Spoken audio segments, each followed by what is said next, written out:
Благодарам, подпредседателе. Почитувана колешке, ќе ве подсетам на вашите лаги од 2016 година, кога ветувавте 600 километри автопатишта, 550 километри магистрални регионални патишта, 1000 километри локални патишта во склоп на тоа што го кажувавте за инфраструктурата. Вие во овие 6 година вие на власт не успеавте оние 10 километри до Косово да ги направивте, автопатот до Кичево до 1/3 направени повеќе не успеавте на европски начин да го доправите, па сега ми кажувате овде дали мислите дека некој уште ви верува на вашите лаги. Граѓаните видеа колку добро работите, колку добро се справувате со кризите, колку добро наместо да работевте, крадевте во овие изминати 5 години. Во однос на енергетската криза, виновна ви била војната во Украина, не колешке.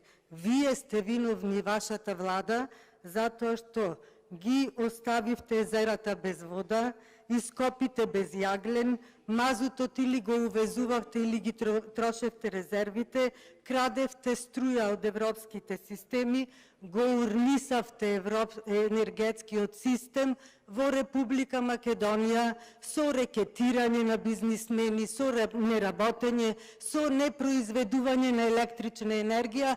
Затоа имаме енергетска криза. Не ни е војната во Украина крива. Го имаме рек Битола, ги имаме хидроцентралите, ТЕЦ Неготино, ги имаме, тие постојат од 1986 година. Зошто војната во Украина сега да ни е крива? Вие не произведувате електрична енергија, оти рекетирате и оти не работите.